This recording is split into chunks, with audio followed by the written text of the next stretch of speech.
To what is my spooky podcast about? We're not actually changing the name. I wanted to reference the fact that it's Spooktober and we're doing spooky podcasts. So this is a podcast where we sit down fortnightly and we discuss a topic to find out what our podcast is going to be about. I am your host, Peter Akerley, joined as always by my faithful co-hosts, Matthew Grace. Hello. And Keith Ramsey. Hey. Alright, boys, how's it going? Enjoying the first couple days? It's literally only 2 days into Spooktober, but it's already feeling spookier by the minute. Yeah. I enjoy how you repainted the podcast room to be black and orange for Spooktober. That's clearly what's going on. That's totally what I did. Yep. It hasn't always been this way. It definitely wasn't always this color scheme. But yeah, October itself, or Spooktober, has been quite eventful. The first big thing happened when we got the next fighter in Smash Brothers released, revealed, as Steve from Minecraft, was so big that it broke Twitter, moments of it happening. Of course it did.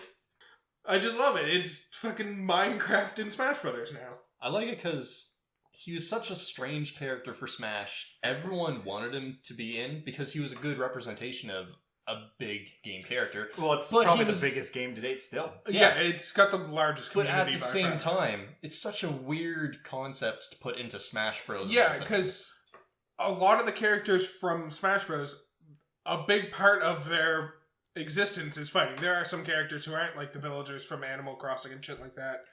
But most of the characters have some aspect of fighting to them. Not to say that Steve from Minecraft doesn't fight. He There's does. an actual end game to Minecraft, and that's killing the dragon. But a much larger part of Steve's existence is not fighting and just peacefully building a home to live in. And we also get palette swaps for Alex, Zombie, and Enderman. And the Enderman reveal itself was pretty damn good of just Snake hiding in the box and it's peeking into the box. Yeah.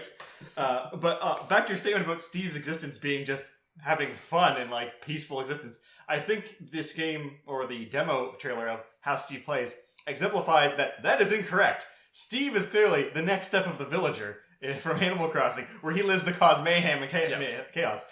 His final smash is literally trapping you in a room full of creepers and TNT and exploding it as he eats steak in the background. He's coming to Smash to grief the other fighters. Yeah, he's a griefer. That is it. Okay. So this is the guy that you played Minecraft with, that when you logged off for the night and you came back, your house was full of magma and TNT. This is Steve as played by someone on a server, not Steve as played by you and a close friend. Or maybe you and a close friend if your close friend's also a dick. I just hope that blowing up the TNT in Smash as his ultimate doesn't also cause my computer to crash like it does anytime I do blowing up TNT in fucking Minecraft. I'm gonna have to keep that in mind. The other interesting thing, too, is the new mechanic that's added for Steve and the other Minecraft characters is they can actually build blocks on the map. And apparently Sakurai had to go back and change all the map's coding. Well, not Sakurai specifically, but they had to figure out how to change all the map's coding. And I'll be honest, watching the Smash Direct, Sakurai did not seem happy. I think he was really annoyed that people kept insisting to keep with Steve in. Well, he specifically told this story about Nintendo executives comments I'm sure you can put Minecraft into this game somehow. He's like, no. And it's come on, I'm sure you can do it. And he's like, they think it's some magic and I just come up with the stuff immediately. Yeah, it's you wave your hands and the character exists. No, it's fucking days of coding to make this work. No, this is not how you play the game. In fact, most of that Smash Direct with Sakurai talking, I'm pretty sure most of it was complaining about Nintendo executives actually telling us about what Steve does. To the point where it's if you want to find out what the character does, because he's so weird in this game, I guess watch the Minecraft thing happening in a few days. Yeah. I just like the idea of Sakurai just being alright, so we're adding Steve, but we'll fucking get there. First, I have to talk about the bullshit of how Nintendo's corporate system is structured. To be fair, I feel how it's going currently, I think Sakurai has characters he wants to get in, but he has to put these other characters in even though he doesn't really want to, so they can get random obscure character that no one knows about that only he loves. Yeah. He's got to, every time he does one for himself, he has to do one for the fans as well. Because think of the same thing where he didn't seem too enthused about Byleth. No. But he seemed really interested in having Min Min in the game. Ooh, that's true. To be fair, I don't think anyone was enthused about Byleth being in the game. I think I people was. I think people wanted the Three Houses character. I don't think anyone was that excited about Byleth specifically.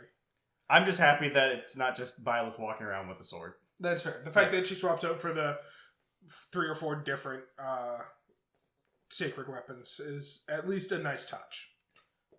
Yeah. Sure, I would have been more happy with someone who wasn't another Fire Emblem rep, but Byleth's fine. Sure. In other news, we also found out that Marvel is again reshuffling their Phase 4 releases. Essentially what this comes down to is it sounds like Black Widow is no longer going to be the next movie we're getting. We're going to get Eternals, Shang-Chi, then Black Widow from the sound of it. I'm alright with that. Like, it's a shame because Black Widow being the big female lead in Marvel and been waiting for a movie long enough that fucking Captain Marvel snuck one in before she could is a little bit disappointing, but at the same time, Black Widow is a bit of a known entity, so going back into her backstory, I'm going to learn less about the universe. Whereas Shang-Chi and the Eternals are characters I know about, but most of the fans of the MCU who aren't as familiar with the comic books have no idea what they're getting into with those characters. So it'll be fascinating to see how they do them and kind of introducing more magic into the MCU. Yeah, like myself, I know next to nothing about Shang-Chi, but what I do know makes me really excited that we're getting that one a little sooner. I also really like the actor who's been tasked with playing Shang-Chi, because he's another Canadian actor, and I think he's a super cool guy, and I really enjoy some of the stuff he's been in, so I'm looking forward to seeing him play Shang-Chi. And this is also not just the movies, but also the Disney Plus series. So we already found out that it looks like Falcon Winter Soldier is also getting delayed to roughly around the same amount of time as Black Widow, making it look like both those movies are tied into each other, just like WandaVision to Doctor Strange. But we're not seeing that breakup there, and WandaVision will be coming out this year. Okay, so it might just be that even though WandaVision and Doctor Strange are tied together, it must be not more spoiled. So of WandaVision kind of leads more into Doctor Strange, and that like the events of WandaVision cause the events of Doctor Strange, which is kind of what we hypothesized when we were talking about Marvel Phase 4. Whereas it seems like Black Widow and Captain America and Winter Soldier, not Falcon and Winter Soldier, and Black Widow are much more directly tied together. Yeah, and we got actually a trailer for WandaVision going on, and one for Black Widow that came out when it was originally supposed to be coming out in November. From the look of it, I think the thing that it might be spoiling, possibly by having them out of sequence, is I think Black Widow is setting up the Thunderbolts. Ooh, that makes sense. And if that's the case, we might actually have the Thunderbolts be a main antagonist in some form through the Captain... I almost did it, because you kept fucking doing it. Sorry. Falcon and the Winter Soldier. Just call it Winter Falcon. The Winter Falcon. The Winter Falcon. Yes, that is a much easier name to remember, so I don't keep trying to say Captain America somewhere like that. Although this is only really affecting the first year of Phase 4 stuff. Everything from the year after, so for 2022, is all exactly in the exact same dates that it was before. Alright. Good thing fucking coronavirus isn't pushing more shit back further. And another interesting thing, too, is that we had Crash 4 come out. Yep. So, Crash is back at it again, and a lot of people think, going back to our Nintendo thing, that it's looking more likely that Crash is going to be a character. Of course it is. Definitely not one of the Sakurai chosen characters. It's going to be one of the ones that gets forced through by the Nintendo executives, but I still think he's probably going to make it in. Logical. I mean, once they put fucking Banjo and Kazooie in, Crash was pretty much destined to follow at some point. Logical thought process, anyway. For those of you who are my favorite type of listeners, who don't look at the episode title before starting the episode, and are waiting until we discuss it in the episode to figure out what we're talking about, this week we are talking about Scream, the Wes Craven movie, kind of an homage to slasher horror films. It's... As I said, it's an homage to other slasher horror films. It is in itself a slasher horror film, but it's a little bit of a watered down version because all of the characters in the movie are aware of horror movies as they are and aware of a lot of the tropes that exist, so they kind of subvert those tropes by their awareness to said tropes. Yeah, it's essentially the Wes Craven, the director of the movie, showing his enjoyment of the franchise by openly making fun of it and some of its cliches and kind of subverting them. But at the same time, he really likes the franchise. This man is responsible for pretty much what we know about Freddy Krueger. Yeah. And having, this chance to kind of play in the medium in that sense allows him to kind of break a lot of stuff. And actually, a lot of things Scream does influences a lot of these types of movies moving forward. Oh yeah, a lot of these tropes that they make fun of or address just become more clearly stated going forwards. Yeah, which going back to watch Scream can seem like, this is a very cliche movie now, but in fact, this was kind of the one that changed most of that. This is the one that created most of the cliches. I think a great sign of how much of a fan of these horror slasher films Wes Craven is the fact that, as you kind of addressed, he was responsible for Nightmare on Elm Street, the Freddy Krueger film, and literally at the midpoint of the movie, just after like curfew's been called and all the kids are sent home, the principal walks out into the hall, and you see the janitor like cleaning, and he's literally, it is Wes Craven dressed as Freddy Krueger, named Fred, because the principal's like, all right, Fred. Yeah, the hat and the striped sweater. What you call me? Nothing. Yeah, fucking fantastic. So anyways, let's just jump right in with the opening scene. So I feel like with the opening scene, we need to address kind of like a big thing for when the movie was coming out, and that is that this type of movie up to this point, usually you had, because they're kind of considered B movies in a sense, they weren't the big blockbusters, so you usually had one really big actress to play the final girl, which is usually the character's designated to survive to the end of the movie, and then they either defeat the villain or manage to, kind of stop them but die in the process. Yeah. And the only really big-named actress in this movie specifically was Drew Barrymore at the time. Now, yeah, there was Courtney Cox and the others, but they were kind of like side roles. To be fair, most of the like main cast were established actors. Like, they weren't big names, but they did already start subverting the genre, because up until that point, a big slasher horror film thing was you just get a bunch of no-named actors so you don't have to pay them nearly as much.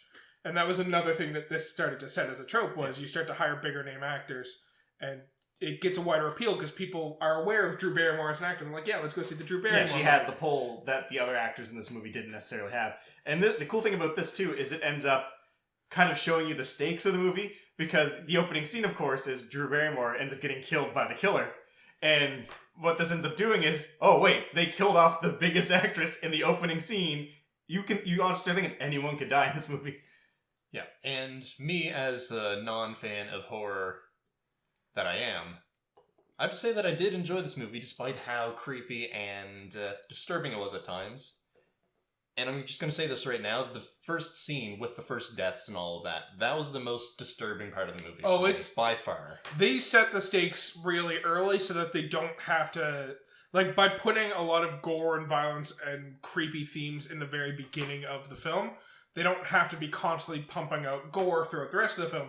You know that the stakes are there, so if they cut away, you kind of understand what's happening off camera, too. And it kind of helps to stoke the embers of that fear throughout the whole movie. Yeah. Yeah, because we get Drew Barrymore just kind of making popcorn. She gets the random call, and the person just kind of like, playing with her in a sense. And then she ends up realizing, oh, this is getting creepy when he lets slip. It's like, I want to know who I'm watching. Yeah. And then she's like, wait, what did you say? He's like, no, I want to know who I'm talking to. And she's like, that's not what you said. What do you think I said? Yeah, he's just being a real fucking creepy dude, making it very clear that he is watching her in this moment in time. Yeah, and then there's the whole thing where she's like, well, my boyfriend's going to show up, and, they already have the boyfriend. He ends up dying, which is probably the most gory death. That was the most where they literally rip out his innards. Yeah. So that really is kind of the peak of the gore. There are some more gruesome deaths, but not so much as visual. Yeah. It's more like the amount of blood. I would argue those first two deaths are definitely the most gory ones, because Drew Barrymore's is also quite upsetting to watch. Yeah.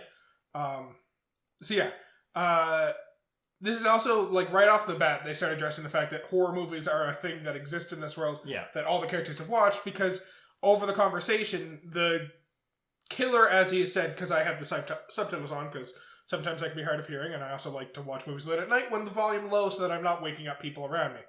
I happened to be watching this much later than I intended to, because I lost track of time last night.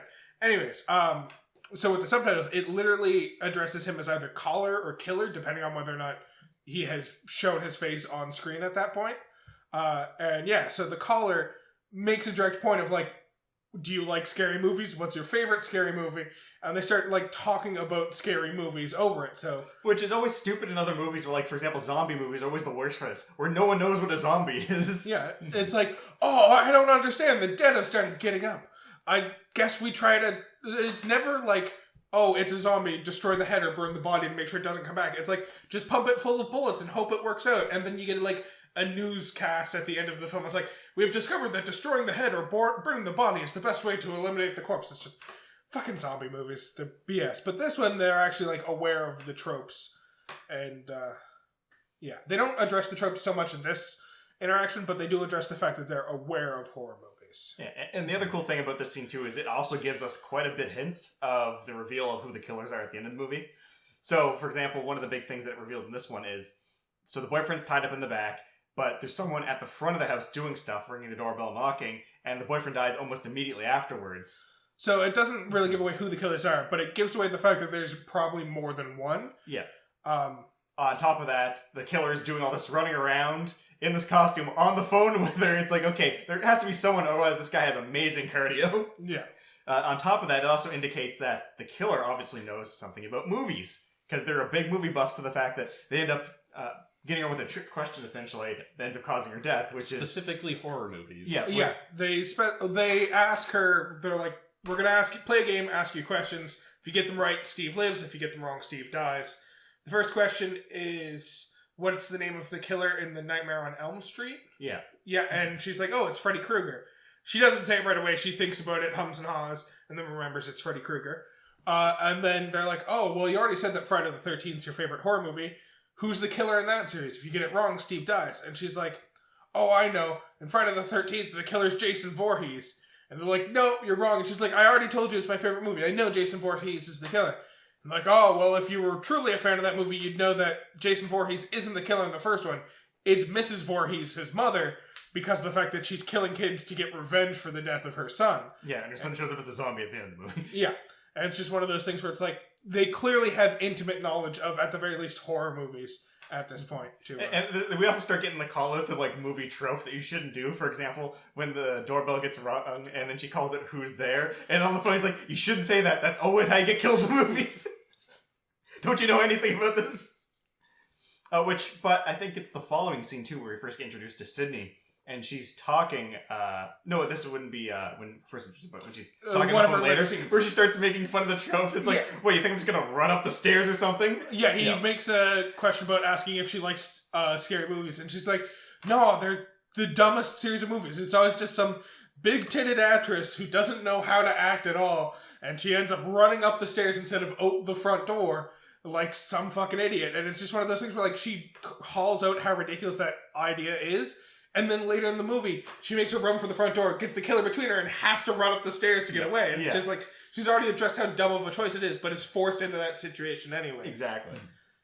But yeah, so Drew Barrymore dies, and the next thing we know, Sydney, our faithful protagonist of this series, or the specific movie at the very least, is lying at home in her bed when Skeet Ulrich, her boyfriend, also known as Jimmy Pilson? No, Billy. Billy Loomis. Billy Loomis. Not even fucking close. Yeah, Loomis as in the psychiatrist from the Halloween movie. Yes, of course. Billy Loomis climbs through her window to say hello and addressing the fact that he's never actually broken into her home before and he wanted to try it at least once. Not like a creepy thing to address at all. He ends up pointing out, because this movie's just full of fucking references to horror movies, he says that the reason he ended up deciding to come over is because he was watching the TV version of The Exorcist and thinking about all the made-for-TV the censoring and all that. Censoring for the TV version caused him to think about their relationship and how toned down and not hot and heavy it's gotten, which made him want to come over and say hello to her. Really? I'm starting to think that the Scream universe is just a bunch of movie buffs. Everyone's a movie buff in this universe. Yeah. The named characters, anyway. Yeah. We also get a little bit of, like, a creep factor in the fact that the father starts, like, banging on the door trying to get in, and she's like, it's fine. And he, like, opens up the door, and he's like, I heard screaming, and she's like, there wasn't screaming. And the dad's like, alright, well, I put money on the counter, and I'm leaving, so have fun while I'm out of town. Don't ask any questions. For a week. If you need to reach me, I'm going to be at the Hilton by the airport. Yeah, the Hilton by the airport. No way you can get that. He addresses that like 4 times just to like make it really clear we all know where he is. He's at the Hilton by the airport. Yeah. And then it's the following day that we end up getting the reveal. Oh, there was the murder, and people are realizing about it, and there's the newscasters all around town. We find out that Sydney has like a horrible history with Courtney Cox's character, Gail Webs. Yeah. Just like, because we end up finding, her mother was raped and killed like a year ago, and she identified the killer, but some people were like, oh, that's not the killer, all that stuff. Yeah, Cotton Mathers or something like that was identified as the killer because he was the one who had sex with the mother, but people are suggesting that she was just having an affair and he wasn't actually the murderer. I'm sure that plot point will be important. I'm sure it won't be. So yeah, we also get introduced to a couple other high school students, specifically Sydney's best friend Tatum and her boyfriend Stu, as well as Randy Meeks, the horror movie buff who works at the the VHS rental store. Yeah. Almost a DVD, but this was not in time with DVDs. Yeah, so we get introduced to those students. I think at this point we might as well just address who the killers are so we can go over the timeline a little bit of... Yeah. So spoiler alert if you haven't watched the movie and Although, plan to. why are you watching this if you haven't watched it? Exactly. Also, I refuse to acknowledge spoilers from a movie that came out 24 years ago. I mean, last night was my first time watching the movie. Yeah, and you deserve to have that spoiled for you. So the killers are Sydney's boyfriend, Billy Loomis, as well as his best friend, Stu, the one who is dating her best friend, Tatum. Yep. And they both immediately come off as creepy because they start making very distasteful jokes about the murder. I mean, to be fair, Stu doesn't come off as creepy. He just comes off as an asshole through the whole movie. Because he's definitely fitting, like, kind of like the... No, he comes off as creepy with that weird tongue thing he does. Like, sticks out his tongue at everything. I don't know what you're talking about. I have no idea what you're talking about. You don't? Are you sure you were watching Scream and not Scary Movie? 100%. Because Stu's character is supposed to be like the stereotypical jock character in these types of movies, where he's like the big, lunging idiot, essentially.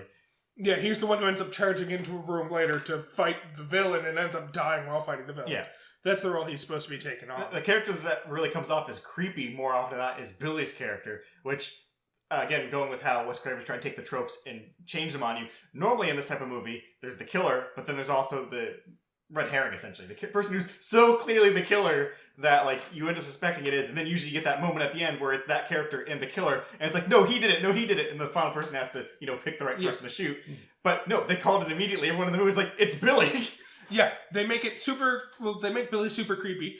Later on, they get him convicted of not convicted, but charged with one of the murders before he's released when they realize that he didn't actually do anything. And they're just, like, really trying to hammer home that it's Billy. Even after we're given evidence that Billy isn't the murderer and the fact that he's released because of all that stuff, like, Sydney's still visibly upset to be around him because she's still nervous about whether or not he's the killer. Well, there's still the fucking throwaway line at the end of the movie where she's with Billy, and it's like, who did you call with your last phone call? Wouldn't it have been something if you, like, should really just convince me you used your one phone call to call me to make me think that you weren't the killer? Yeah, he's like, oh, okay. He's like, I called my dad, obviously, and she's like, no, the sheriff called your dad. I saw him call your dad. He's like, oh yeah, I called, but he just didn't answer for me, so I guess the sheriff had to call. It's like, I don't believe you. And yeah, she addresses like, it would be a really great way to throw me off your scent if you called me with your one phone call to creep me out to make me think that the killer was still at large. Which I don't think that is the case. I think he probably actually called Stu, and Stu would have been the one to call her. Yeah, I'm pretty sure most of the phone calls through this are probably Stu. Yeah. Given that Stu is the first... So we end up finding out they're disguising their voice using a voice modulator thing, except... It's very clearly just a voice actor doing the voice on the phone, which is fine.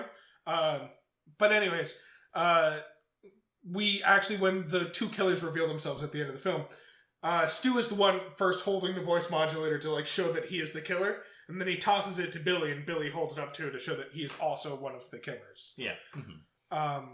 But at this point, it's kind of the day at the school, and then Sydney goes home and ends up getting attacked by the killer. And there's a bit of a run through the house. This is where she ends up making the lines like, I'm not like, I don't like the scary movies because they're just stupid and predictable. Yeah. She ends up surviving, and then just as she's making a run for it, she's called the police through her computer. Yep. That's when Billy comes to the window and drops the cell phone. Yep. And she gets suspicious because the fact that who in 1996 had a cell phone except for murderers? Who fucking has a cell phone? But here's the other thing, too. So this cell phone clearly had nothing to do with the murders because it wasn't tied to anything. So this kind of just leads back into the fact that Stu was just the one calling all the time because that's where all the phone calls got tracked to, which was, as Dewey called out, are we sure someone didn't just clone her father's phone? Because all the phone calls later get found out to be coming from a phone registered to Sydney's father. And then that's what it was. He's like, yeah, cloned your dad's phone. Well, I think it's also entirely possible that that was a phone being used to make the phone calls. And they, like, cloned the SIM card or however the fuck phones in 1996 worked. And they were just swapping it out to have both his phone as, like, proof that he's making phone calls and isn't the one making the creepy phone calls versus being able to make phone calls and be the one making creepy phone calls without it traced back to him. I'm not 100% sure, but I'm pretty sure there was no SIM cards that we have, like, today, where you just kind of remove them on the phones. Yeah, I have no idea how phones in 1996 worked. But yeah, this is where we kind of... I think we have to start addressing the timeline of what the killers are doing at this point. Because the first one, it kind of has to be both of them. It kind of has to be, but at the same time, it's also kind of definitely only Billy because of the fact that... So, the murders all happen, and just after that, Billy climbs up into her window. So clearly he went from the murders to her place, climbed up the windows. I think the person in the suit there was Billy. And I think it might have been, Stu off in the distance, just kind of watching everything with the phone? Yeah. But... the first set of murders with Drew Barrymore and Steve, whose actor's name I can't remember, and Drew Barrymore's I can't remember her character name, so just mixing and mashing here, you're going to have to accept it. In that situation, the next day when they're all talking about it, Stu brings up the fact that he has a solid alibi because he was with Tatum the whole night, so they know he wasn't the one committing the murders. So kind of, even though like logically it only makes sense if both of them were there, it kind of has to have only been Billy because Stu was setting up an alibi to prove that he wasn't the murderer at that point. Yeah, and to be fair, Tatum hasn't shown to be the most reliable person in establishing alibis. Whereas, once again, because they're trying to lean hard into them making Billy look suspicious, they go out of their way to give him no fucking alibi because when he's talking to his father the next day and his father's like, wait, where were you that night? He's like, oh, I was like watching TV at first. He's like, yeah, I thought you were home watching TV. He's like, yeah, but then I saw The Exorcist and decided to go out for a drive for a little bit. And then I popped over to Sydney's house and climbed up through a window. And it's like, yeah, that weird awkward amount of time where you went for a drive for a little bit is super suspicious. And it's because you were committing a murder at that time. Yeah, and they even hold him in this time frame because they don't believe him. But that's when Sydney gets the phone call. Which, again, even though they kind of later on it's like, oh, it was probably Billy. But, like, did he have the voice changer in the police station? He's like, okay, guys, I'm just going to make this weird phone call. Don't worry about it.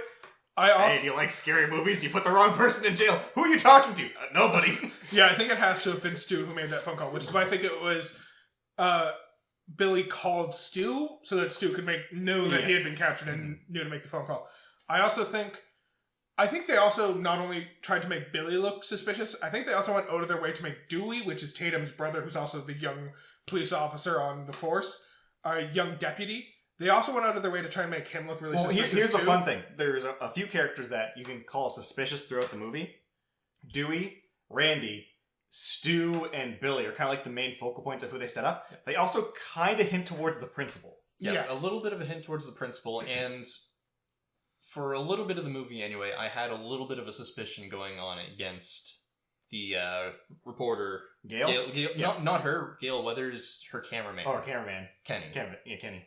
But here's the thing, like, when you're going through the movie and you're going at it from the perspective of these are the suspects, you happen to notice that a lot of them just disappear whenever Ghostface shows up, which is really great. Absolutely. That's what I wanted to talk about. So I want to talk about Dewey specifically because I think they did a really good job of making him suspicious up until the point where they clear his name completely. Yeah. So they have him, the first instance we see of him with regards to Ghostface is that first night when Cindy gets attacked in her home, and she calls the cops through her computer, which is the thing you could do in 1996, I guess. As Billy climbs up into her room, drops the cell phone, and she freaks out and runs away downstairs, she opens up the front door only to see the Ghostface mask, and it's Dewey holding it up for her. Yeah.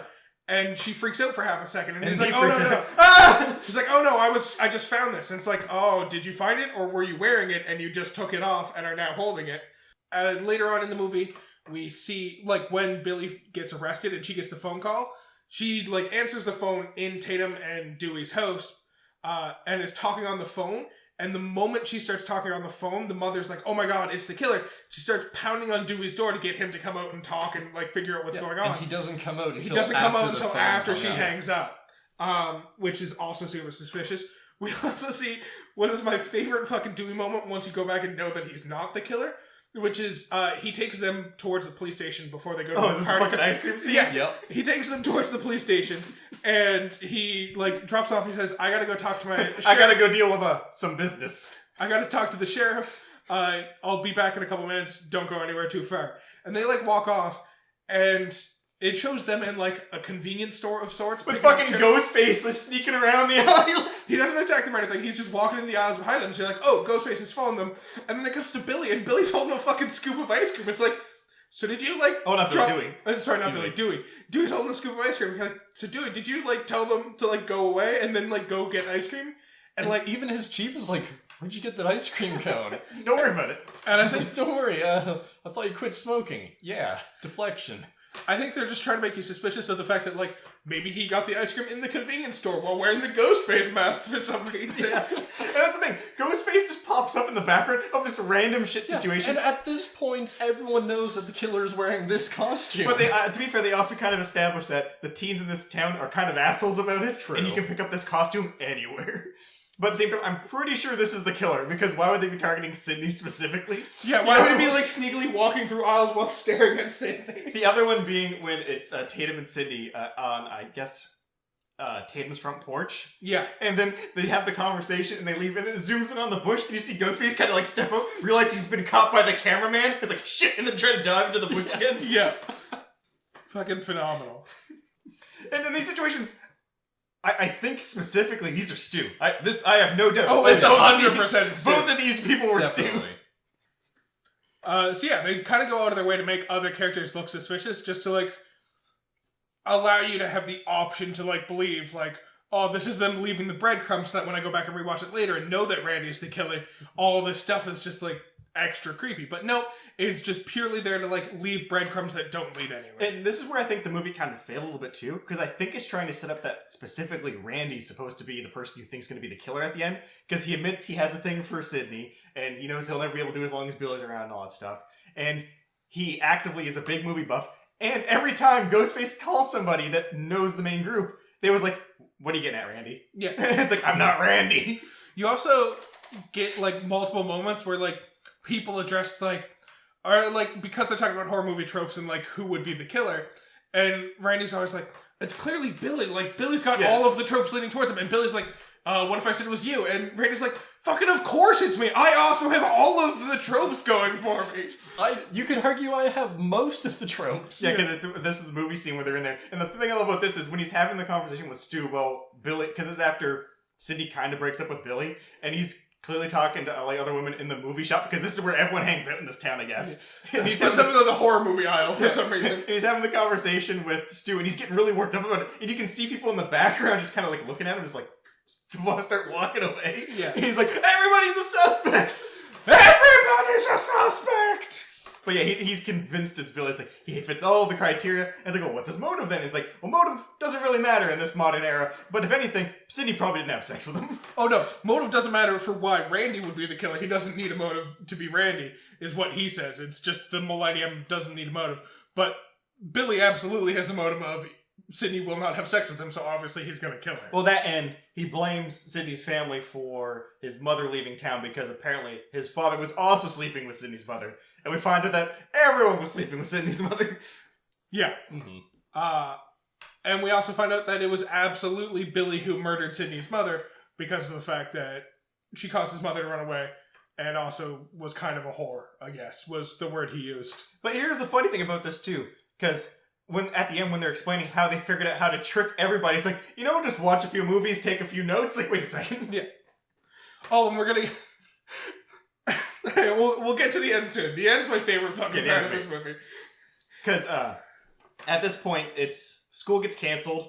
The principal is reprimanding 2 students, and this is where he seems the most suspicious of being the killer. It's like, hey, you guys should be good at That's the best you deserve. But when I was younger, I could definitely say, yeah, the principal seems suspicious here. But even, knowing the twist, I don't see him as suspicious anymore. No, he doesn't seem the least bit He just seems really angry that these people were like... Because if you look through the movies, a lot of things like, remember, the principal loves you? I think this principal actually really loves the school. He's just getting really upset that there's assholes everywhere. Yeah, he genuinely cares about the students, and yet, after 2 students at that school have been murdered, kids are running around in the murderer's clothes, brandishing knives, trying to, like, do a prank. He's like, Jesus, show the bare minimum amount of fucking compassion, you assholes. Yes. But he ends up canceling school, so everyone's going to leave early. And this is where one of the scenes I want to talk about had come up. Well, he specifically canceled school because of the fact that Sydney was attacked in the bathroom by Ghostface again, which means that, once again, I'm pretty sure it was Stu, because Billy was just interacting with her before she ran into the bathroom. But here's the problem, too, because that's the scene I want to talk about.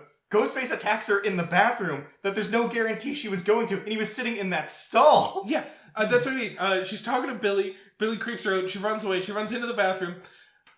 While she's in the bathroom, she's just standing at the sink, like, hyperventilating a little bit. And yeah, then she goes into the stall because the 2 girls. Yeah, she overhears 2 girls talking about how she's clearly the killer because she's psycho and she went crazy after her mom died or something like that. Maybe she's even the one who killed her mom. Who knows? And so she goes to hide in the stall so she doesn't have to confront these 2. And then after they leave, she gets out of the stall and immediately gets jumped by what is clearly Stu, which means that Stu got into the bathroom first, dressed as either as Stu and just walked into the girls' washroom and no one questioned it, or dressed as Ghostface. No, he was definitely not just as Ghostface, because you see him step down off the toilet in the stall and then put the costume on. True. So clearly it's Stu goes in as Stu before anyone else, hides in the stall. The 2 girls come in and start shit-talking Sydney. Sydney comes in, Sydney hides in the stall, the 2 girls leave, and then Sydney leaves and Stu jumps out and attacks her. The thing about this is, too, like, how did he know she was going to be in the bathroom? Like, I know, okay, we have to establish this is a movie, it's the scene, that's what they had established. But, like, the background of, like, Stu going, she's going to go to this bathroom, and I'm going to wait. So it was Stu just sitting there for, like, in a couple of hours, just like, oh boy, if she shows up, it's going to be so good! No, he wasn't sitting there for a couple of hours, because the full timeline of the scene isn't just her interacting with Billy and then going to the bathroom. It's her at her locker talking to Tatum and Stu when the 2 creepy guys start running past with the Ghostface mask and knives. So she runs away from Stu, runs into Billy, has the interaction with Billy. So the moment she runs away from Billy, Stu's like, this is my chance. I'm going to run into the girls' washroom. He runs around sprints the other way around the school and goes to the bathroom. All on the chance that Sydney went into the bathroom. 100% that's what happened. So then the police are called to the scene and they start trying to corral things. This is also when Gail starts trying to get a little bit more involved in the case, and she's trying to question different cops. She first meets Dewey, finds out that Dewey is 25 years old, and that she's like, oh, damn, that's too bad. I do really well in the demographic of 18 to 24-year-old men, so I guess you're just outside my range. And he brings up the fact that he is 25 now. He watched her show for a whole year, which is another one of those hints towards him being the killer, because we're also at this point learning that this is the 1-year anniversary of the mother's death, and Gail, since the mother's death, has been talking about how Sydney's clearly been lying and she's not actually caught Cotton. So I think that's another way where they're trying to get you to think Dewey's the killer, because he's just so been happening to be watching her show since she's been shitting on Sydney the entire time. Another reason why Dewey might be the one killing him. Another thing about his line is he's like, I might be 25 now, but I was 24 last year for a 20. whole year. Yeah. It's like, God damn it, Dewey. Dewey, don't be such a fucking weirdo. And, of course, during this whole time going on, we start getting that hint of, like, oh, Neil Prescott, Sydney's father, is missing, and we can't reach him at the Hilton by the airport. We haven't ruled him out as a suspect yet. We just need to reach him. He's clearly not at the hotel because we called the hotel and there's no one under that name staying. Yeah. And at this point, Stu is like, we're throwing a party at my house. Woo! And then they also find out that, oh, all those phone calls are traced back to Neil Prescott's phone. So he's the killer. Yeah. It's kind of like the mindset going into this, but only Dewey knows at this point. Yeah, Dewey and the other police, none of the main characters. Yeah. None of the teenagers know. None of the teenagers know. All that Gail knows is that he's a suspect. Yeah. Yes. So this is where we enter the fun part of the movie, which I think is the iconic scene that everyone kind of remembers really well. The 40-minute finale to this movie, yeah. Which, a fun fact about the actors here, after they finished filming the scene, because it's, again, a 40-minute scene that's just at this one house, they all got matching shirts that said, I survived scene 118 or whatever it was. That's pretty great. Because it was like notorious for, I think it's kind of like just called the longest night in horror because of how long they spent filming that one, 4 or 5 hour scene within the span of the movie, essentially. God.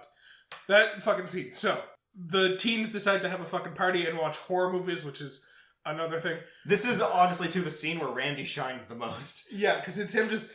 so it starts off with them arguing about what kind of horror movie they should be watching. Although we should also glaze over the fact that when Stu was inviting the people to the party, we also had Ghostface messing with the principal and killing the principal in the school. Oh yeah, Billy was absolutely killing the principal at this time. For reasons unknown, but sure. Probably because he loved the students too much, and Billy was not on board with loving students. If no one can have love of my mother, no one can have love anywhere. If no one gets my mother's... If I don't get my mother's love, no one gets the love from a parental figure at all. But yeah, because we get all the characters coming over, as well, so the student characters, as well as we're getting Gale, her cameraman, and Dewey decides he's going to sit in the background and kind of just watch the party, because if Neil shows up, he wants to be able to catch him before he does anything. And then, of course, Gale is like, oh, I'm going to, make sure if anything goes down, I get the scoop. And she ends up walking around with Dewey. She's flirting with him, and they're kind of having a thing going off. But when they're in the house, she ends up putting a camera in there, which is becoming a very important plot point later. Sure, but I also don't fully understand what her purpose in placing the secret camera in there is, unless she's hoping to get live snuff footage of teenagers when the murderer inevitably shows up there. That's definitely what her To be goal fair, was. she does get at least 2 deaths on that camera. Yeah. So anyways, they...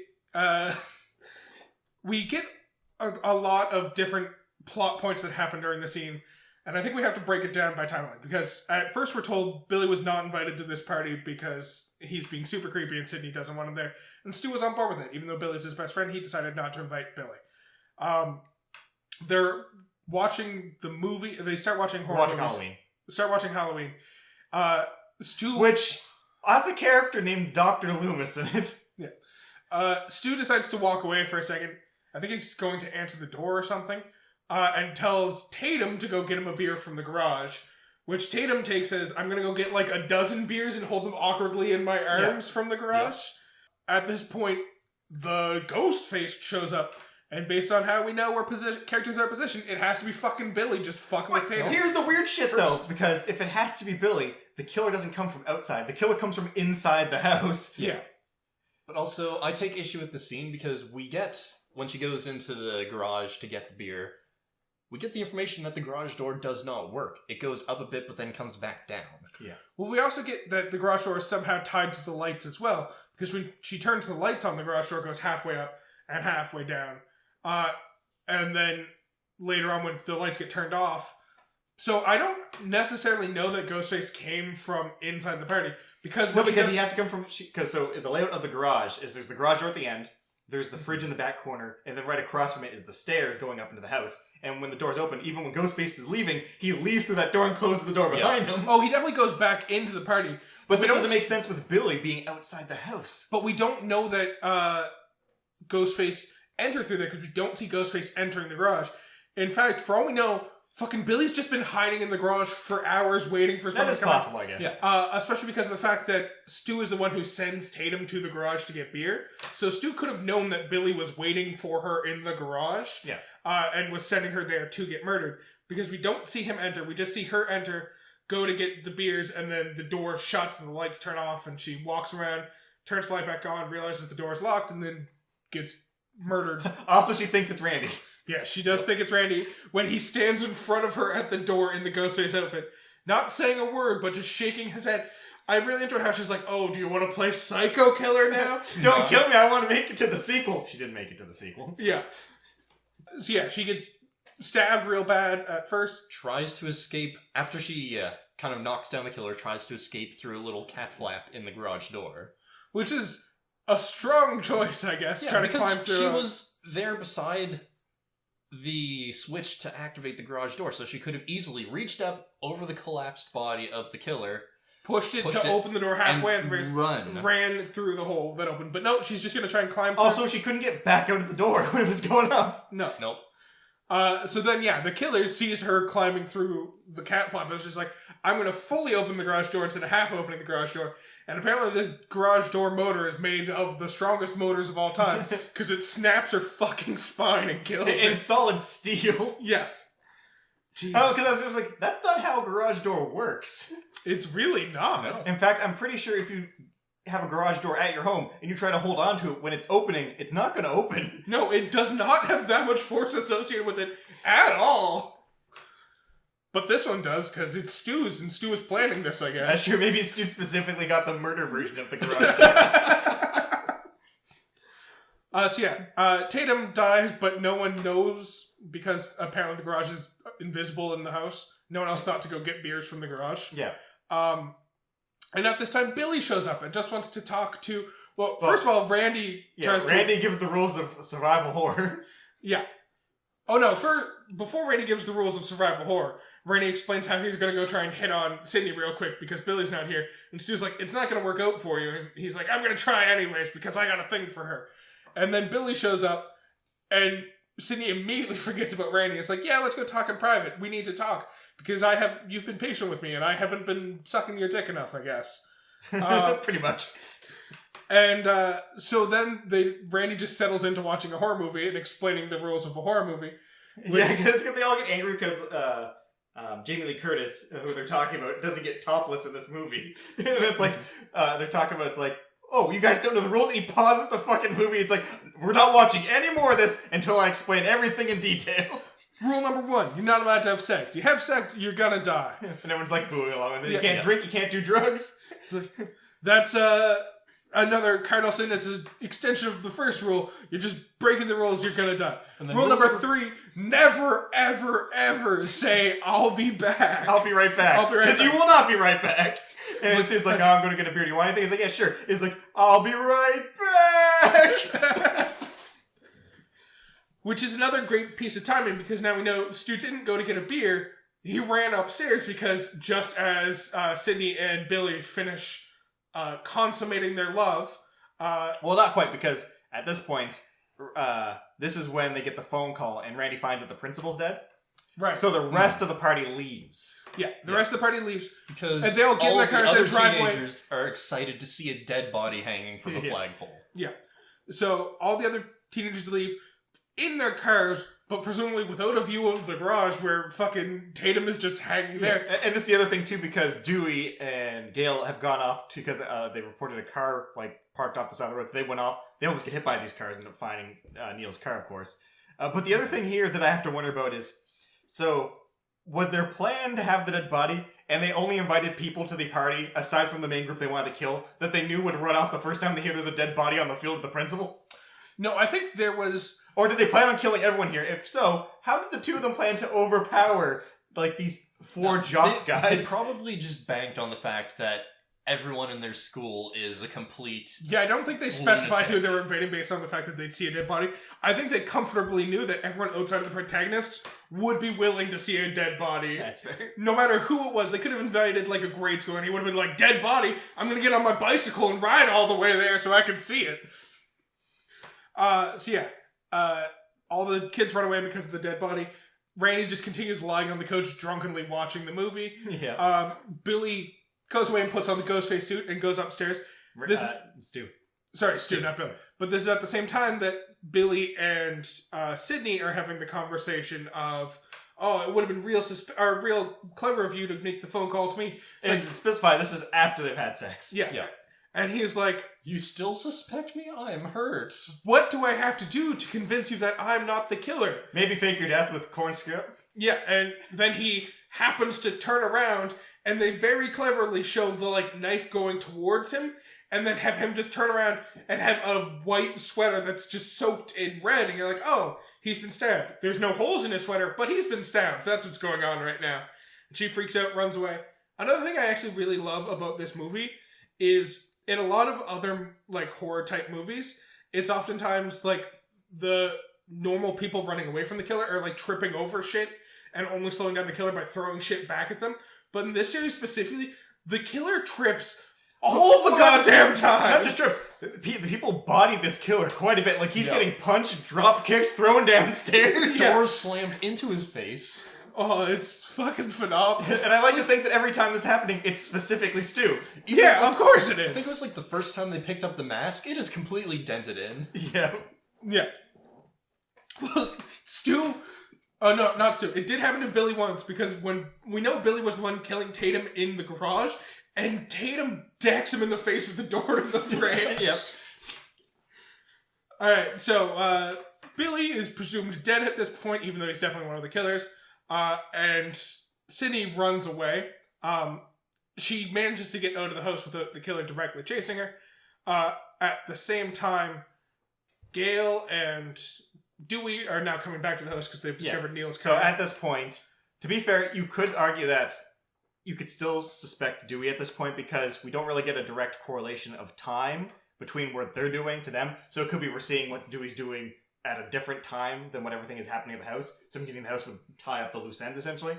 Not the case, because at this point, we end up finding, oh, these characters are dead. You suspect Billy is dead. So really the main suspects come down to Randy and Stu. Now, we're given a pretty good idea that it's not Randy, because, Randy lying in the coach watching This the is horror probably my favorite scene. Yeah. Screaming at the movie about how Jamie Lee Curtis needs to turn around and see Just what's turn going on. around, he's right behind you! Meanwhile, Stu, in Ghostface getup, is wielding a knife behind him, drawing it back, about to stab down into him, when fucking Sydney, right outside, sees Tatum's corpse and screams, drawing the killer's attention. So then Sydney ends up running out to the news van to find somewhere to hide. They end up watching the movie, and they see fucking... Yeah, They see Randy watching the movie, screaming at the screen about the fact that the killer's behind Jamie Lee Curtis, and they start screaming at Randy through the screen because the killer's directly behind Randy. Turn around, kid, turn around! And then the cameraman remembers that, oh, there's a 30-second delay on this, maybe I can get to him in time. Opens up the van door only to have the killer there slit his throat. Yeah. Well, first he notices that the front door to the house is open, and he's like, oh, there's a 30-second delay, and he turns back just in time to see the killer turn around and walk away, and he's like, oh fuck, where's the killer? Yeah. And then turns around just to have his throat fucking slit. Yeah. And Sydney closes the van door and then sneaks out of another van door, and the killer decides to chase her through the van and climb through the tiny hole she climbed through. 100% Stu. Rather than running around the van and just meeting her at the door she's sneaking through. Anytime we get a slapstick situation with the Ghostface, I assume it's Stu. Yeah, well, I mean, Stu is played by Matthew Lillard. He Yeah. does slapstick very well. He's played fucking Shaggy, for fuck's sake. And just even the gesture he does when he's cleaning blood from his knife just fits his character so well. Yeah. So we get a few more bit of the running around. Sydney is kind of like running around the house now. At this point, we get Gale and Dewey return. Dewey goes off into the house. Gale goes to the van. And this is where she encounters Randy and ends up knocking him out and then driving off in the van. Well, the best fucking part about that is she's calling 911. Randy just taps on her and is like, help, there's a killer around here. And she fucking kicks the shit out of him, hitting him in the face like 4 or 5 times with a brick phone. And, like, doesn't consider, like, finishing her phone call with 911.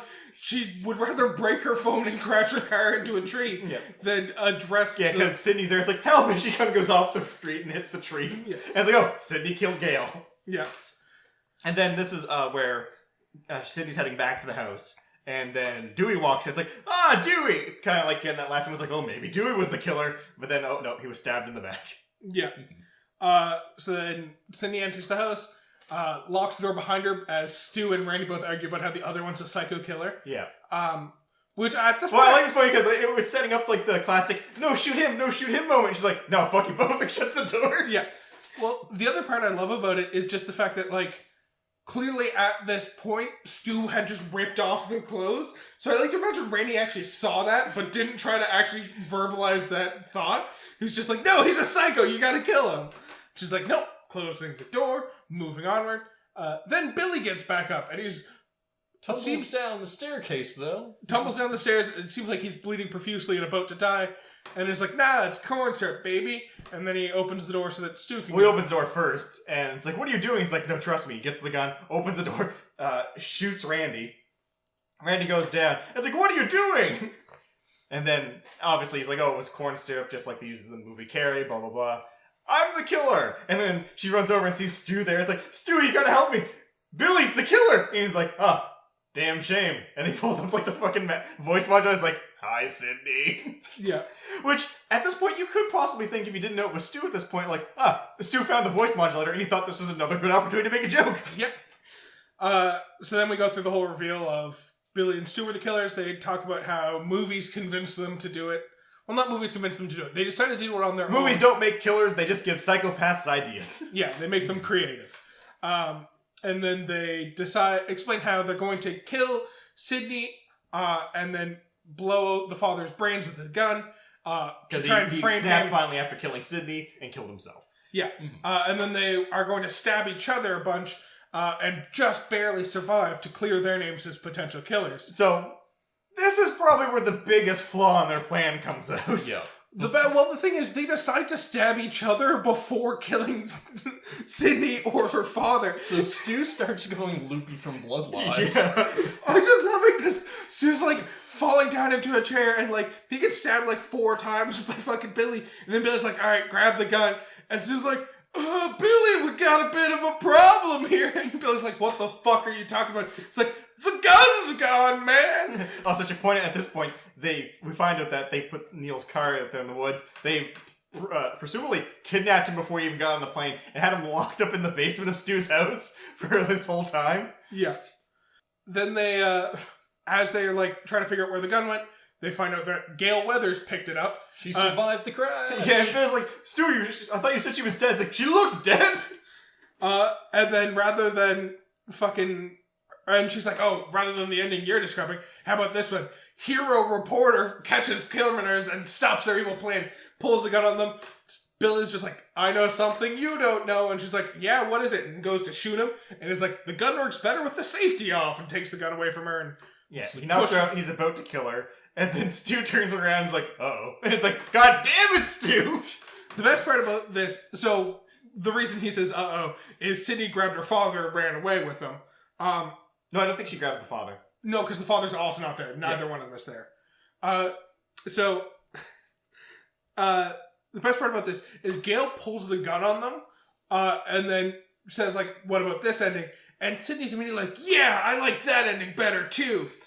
But based on the way the timeline works, the moment Gail says that and Sydney chimes in, she must have immediately grabbed her father instead of running away and calling the police. She immediately took the distraction, like, yeah, I like that ending, but I'm not helping you. Yeah, and this is where, like, the fun twist of the movie ends up happening, where, Billy's looking around for trash in the house, and Stu's just kind of dying on the counter. The phone goes off, and he picks it up, and it's Sydney now calling them as Ghostface to finish the job.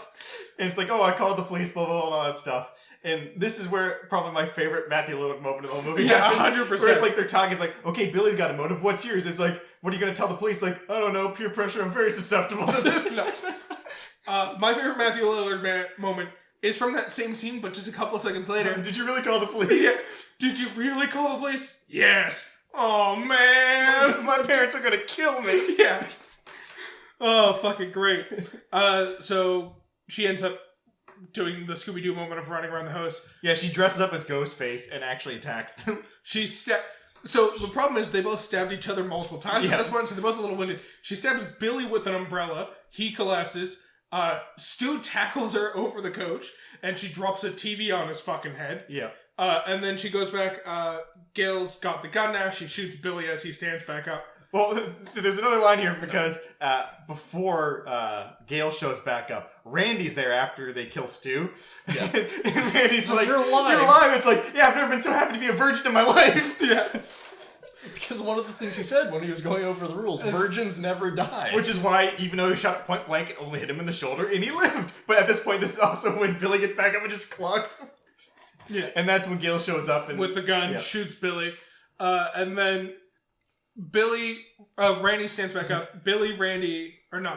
Randy and Sydney are talking, and Randy's like, oh, I don't know about this. They always stand back up. This is where the killer gets his last scare. This is where he comes back to life to get that last scare. And then, like, jumps up and, like, sits up and is like, ah! And then gets shot in the fucking head. Okay, Billy clearly heard what what Randy said. So he had to have been having his gears turning there. It was like saying, okay, if I get back up, I know they have a gun. There's a chance they might shoot me. But if I lay here, maybe I'll live. But I do like scary movies. I like what Randy's saying right now. I think I'm going to do the jump up and scare. I'll just go, wow, or we're going to do an ooga booga. Gets up, Sydney shoots him in the head. And that kind of ends the movie. Not my movie. Yeah.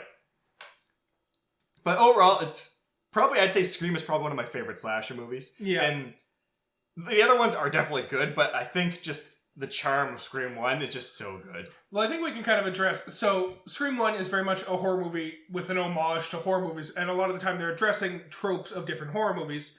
As you go further into the series, they continue addressing tropes, but in different ways. So, Scream 2, they're addressing the tropes involved with creating a sequel to a horror movie, and how you have to amp things up and all this stuff. Yeah, you have to amp it up, you have to kind of explain why the killer's back through mythology or something like that. Pretty much going back to something prior to the first movie.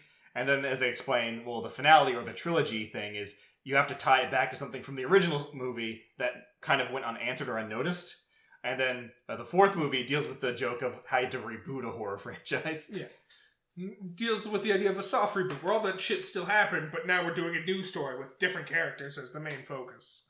Yeah, so it's definitely really good for like what it did at the time. Though, going back to it, you can kind of be like, oh, well, it's kind of tropey and cliche, but again, this is kind of the one that set up all the modern concepts of this stuff. I think the first two definitely have that effect. I think the third and fourth just are a little bit tropey, but I think the first two just kind of established a lot of the tropes. Yeah, and me, myself, being the not fan of anything horror or slasher that I am, even I'm still interested to see the next movies. Yeah, they're really good. I do recommend going for them if you get the chance. So Matt, I gotta ask, this was neither me nor Keith's first time, so it's a little bit of a different experience for us. Were you able to figure out who the killers were ahead of time? Not really. Because I didn't quite pick up on that whole thing that there'd be two killers right off the bat. It's like, I didn't really notice. To be fair, even when I watched it first time, I didn't catch it. I didn't really notice, like, ringing the doorbell and then being immediately at the back. Yeah, it's kind of the thing when you... well, I guess that's the thing with most, murder mysteries or slasher things like this, where it's a physical person and not like, Jason or Freddy.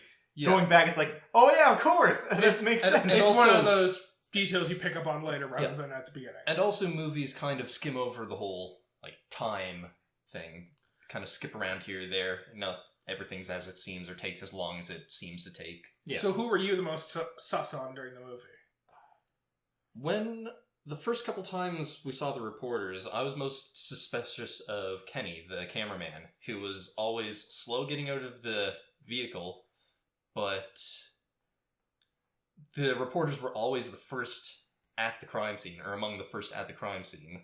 Alright, I can respect that. And I held on to that suspicion until the end at the house party, where Gail went in to hide the hidden camera. And it was like, okay, that's a great way to know where people are in that room for when he goes off to kill people in other locations. But then he just stayed in the van eating cheesies. I'm like, oh, not him. Fair. I actually do remember my first time watching. So this time I was aware it was Billy and Stu the whole time. But my first time, I was 100% sus on Dwight/Dewey. I fully thought he was the killer, especially with the fucking ice cream scene.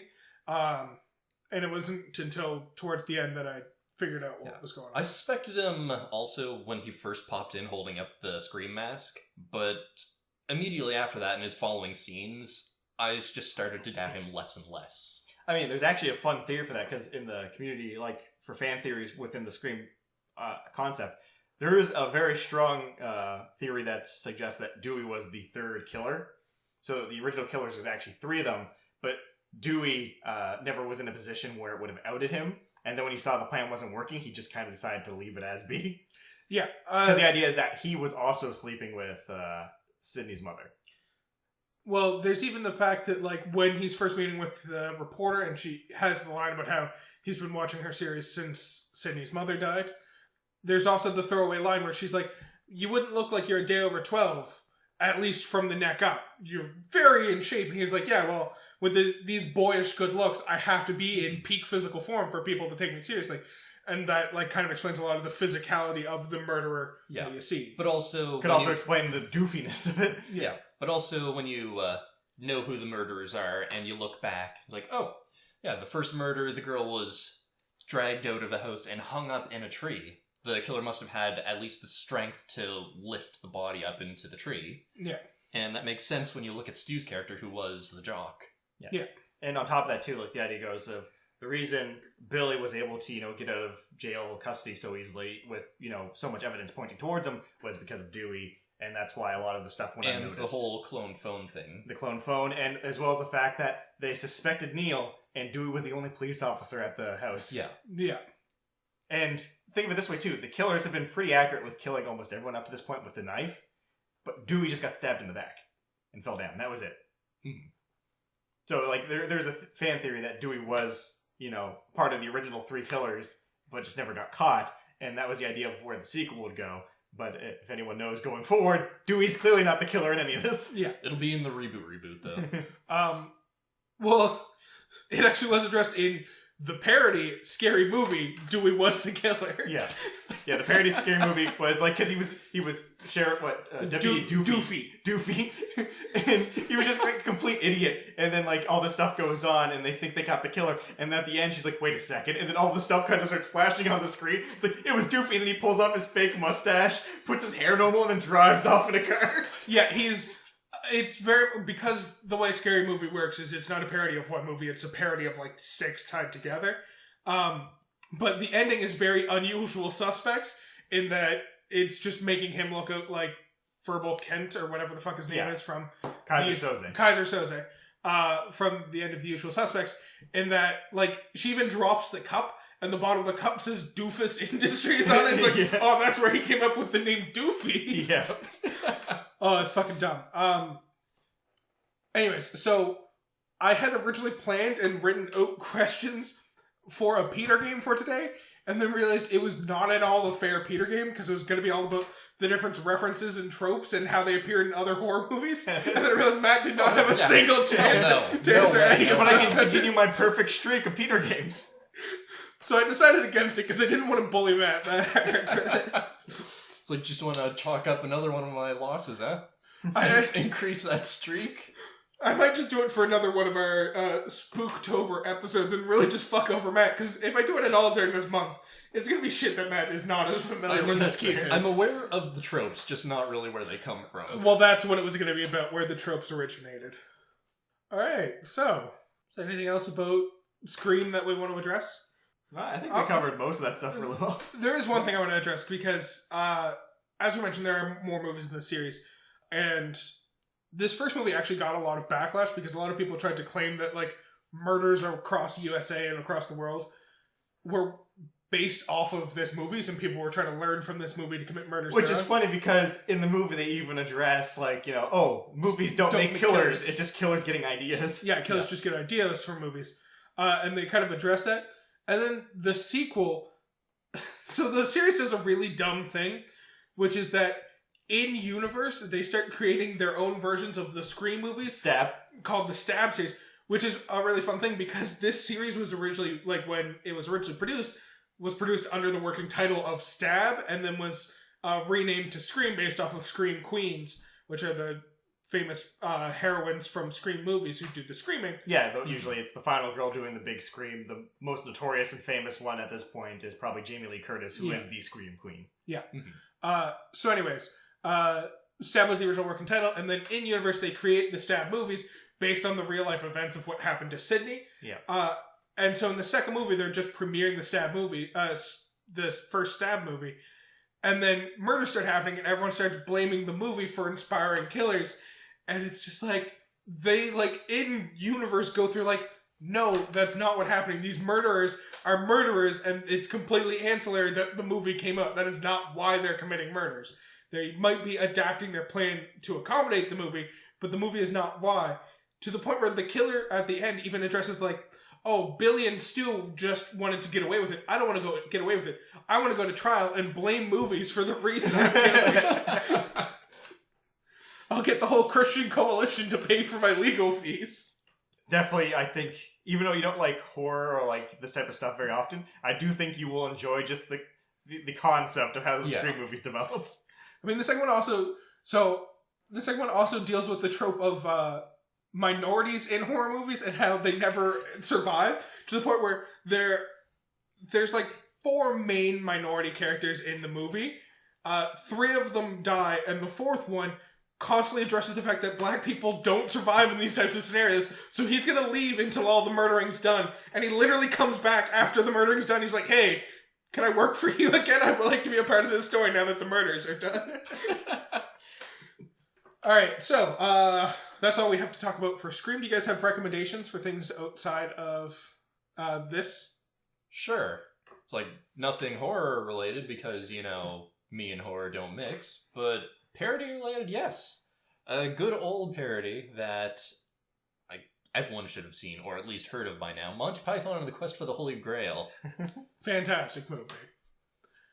Keith, do you got a recommendation? So mine's just kind of going the next logical step past Scream, if you're like seeing the change to like the slasher horror genre, and that's Cabin in the Woods. Cabin in the Woods is another phenomenal one. Cabin in the Woods does essentially, on the more modern take, I believe it came out 2011, 12-ish? Yeah, I think it was 2012. Yeah, which pretty much what it did to the horror genre, slasher genre, at that time is kind of the same deal as what Scream did back when it first came out, where it takes all of the tropes that have kind of been in effect since that point, and then plays with them. Not just the concept of, like, you know, the Jock character, the final girl, but also the concept of why people watch these movies, and it's really great. Yeah. It's not so much a slasher film, but it is another whodunit, and I might have already recommended it, but I'm really hoping I didn't. It's a movie that came out within the past, it actually was 2019 at some point. Knives Out. It's another fantastic one of those, not quite slasher movies, but it's a whodunit where murders are happening and you have to figure out how and why, and there's all these little clues to figure out as you go through. So I think that one's a fantastic film as well. Do we have a question for the audience? What's your favorite horror movie? No, not horror. Actually, what's your favorite scary movie? What's your favorite scary movie? Actually, one that could be an interesting one is, if not just, so you can either answer what's your favorite scary movie, or what's your favorite scary movie trope? Oh, I'd like that. Because there are a lot of really great tropes in scary movies. So either what's your favorite scary movie, or what's your favorite trope, or if you want to be like extra special and maybe even get a call out during our episode, what's your favorite scary movie and trope, and how is that trope used in your favorite scary movie? Get bonus points if you manage to tie the 2 questions together. Alright, so if that's the case, I think we're probably done for today. So I just want to thank you all for listening to today's episode. You can also find us on all major podcasting platforms. Anywhere you can find podcasts, you can probably find us. You can also find us, our videos. Videos is not the right word, but a video version on YouTube. You can reach out to us on Instagram, where we post pictures whenever we upload, as well as whenever we record, give you a chance to kind of figure out what our topic is ahead of time. You can also reach us by emailing us at whatismypodcastabout@gmail.com. All of those words are spelt the way those words are normally spelt. There is no fun spelling in that email, sadly. If you have a question or want to give us a suggestion of what our podcast should be about, reach us at our email. And we'll be sure to check back in. Well, maybe not check back in. We'll address your email. Tune in a fortnight for our next episode. Keith, what is that? What? Is that blood? Oh, I hope that's not Chris's blood.